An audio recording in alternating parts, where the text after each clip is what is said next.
Mike McCool here in the Royal Examiner Studio, and with me today is Walt Mabe. Walt is our supervisor from the Shenandoah District, sits on the Board of Supervisors. You're coming up on the end of your first term. Yes. And there's rumors that you want to run for re-election. I understand that that's what people want. They keep telling me, and I keep hearing it every other day. Walt, we're not done yet. We're not done yet. And, that's probably a lot of truth in that. You've done quite a bit. I think you're maybe an unsung hero, but you have done a lot in the last 3.5 or 4 years, I guess, about a little more than 3.5 years. And I can tell that because people are always, they're complaining. Well, my understanding is when people are talking, that means we're doing something right. Right. When people are quiet, then life is not necessarily fine. They're just not talking about it. Yeah. So let's keep people talking. Now, you were the chairman for what, 1 year, 2 years? My first year, which scared me to death. Yeah, because politics was completely new to you, right? Politics was new, and it seemed like the first year everything in the world that could happen did happen. Right. And we got through it. We changed the way that we did some things. People got to where they actually knew my name, and Sure. I learned a heck of a lot about the way the government works. Yeah. And for me, that was one of the best learning experiences I've ever had. I've ran other boards, but they're all different from the government. Yeah. And this community, it's been an outstanding opportunity just to learn how things work. Yeah, I know. We might not talk about it today, but I do know, Walt, you've done a lot behind the scenes, working with a couple other groups, and we'll talk about them maybe at another time. But I just want to let you know, I think people probably say, "Oh, I didn't know Walt did that." So we'll just put a little teaser out there, so we'll start looking of all the things. But one of the things I think that the board has done that they haven't done so much in the past was listen a lot more. I mean, it seems like the board has gone, as you as the chairman kind of started that, and it's kind of continued on. Each person that's taken over the board every year is like gone overboard with letting the audience or letting the citizens come in and participate, at least in their time. You've extended the time, you've doubled the time, you've quadrupled the time, it seems, and you've got 4 and 5 hour long, Yeah, we have had some very long meetings just because we all felt that we should allow the people to talk. One of the unique things about a democracy is the diplomacy of working through letting people that want to speak. Right. Now, we also realize that the biggest people that are saying stuff is a small percentage. And on the other side of the fence, the people that are for it are a small percentage. Our objective is to get the people that are in the middle. And for us to do that, we've got to be able to listen to both sides so we can run our road right down the middle. Right. And make a decision that benefits the majority of the people. Right. Yeah, it's hard to make everybody happy, isn't it? You're never going to make everybody happy. Yeah. There's always going to be somebody that just feels like their opinion is the only one. And when their opinion is the only one, they want you to do it. They'll demand it. Yeah. And it's okay. I'm willing to listen to that. Yeah. And I'm also willing to listen to anybody that wants to talk. Yeah. During this last tranche with the library, I got a lot of emails. And I tried to answer as many as I possibly could. And I'll be the first to admit I didn't get to every single one, but the bulk of the emails that somebody sent that I received, I sent a note and said, "Thanks, it's been heard." And I may not have answered everyone, but I did read everyone. And that's just like sitting right across the table. Sure. And we're talking at that time. Right. And it's true. I think people just want to know that they've been heard. Yes. And not everybody really expects you to, do exactly what they want done, but they at least want to be able to get that out there and let you know how they feel. And I think that's something in the past that just never was done very well. And they had a very short period of time. And again, I appreciate the board has done that, but it takes a lot of your time a way to do that. But I think you probably learned some things or some ideas you didn't think I I learned never thought of that. I learned everything, and it's a great learning experience because every week, every month, you learn something new about what's happening, and you meet another face, or you hear another voice on the phone, or you get another email, and it is something that you haven't thought of, and those thoughts actually help make decisions. Right. And working with individuals on our board. That's been a unique experience too because we've got 5 different mines. Technically, we've got 5 different districts, but as a whole, we are the county. Right. And in speaking, you have to determine whether you're speaking for yourself or whether you're speaking for the county. And I don't speak for the county. I am one of 5, and I speak for me and my district first. The personality or the Walt is not necessarily always there. We've got 2 hats that we always wear. Yeah. Now you're in the Shenandoah District. That's a pretty good size space-wise. I mean, Yes, it is. you cover way out places that no one goes. That's right. And I try to get out there as much as I can. About once every month, I try to ride as many roads as I can to see if the roads are being taken care of by Public Works. And is everything done perfectly? No, we're never going to be able to do that with the limited amount of resources that we have to be able to do it. We're doing better than it was over the years. I've heard good people say it looks better now than it did before, and I've heard of other people say, well, we're not doing enough. We're not going to be able to please all of the people all of the time. Yeah. So It's like praying for patience, and I want it right now, right? that's right. Yeah, that's not how it works. And the wheels of government turn slow, but they do turn. And if we can get people in there that will listen and put the best to do what's best for the county, I think that's really what it's all about. Well, that's actually the name of the game.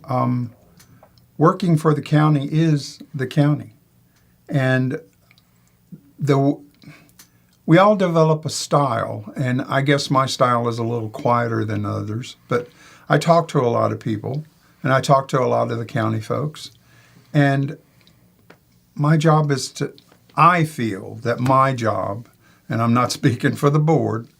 My job is to make sure that in the county we've got the best people that we can have. We're not going to be able to cover every position with the budget dollars that we have, but what we do have is the ability to help make good decisions and get the best person that we can. Yeah. And when I look at that person after they get hired and say, how is your department doing? I expect them to tell me the truth. Right. And if we want to talk about budget, I expect them to tell me the truth. Yeah.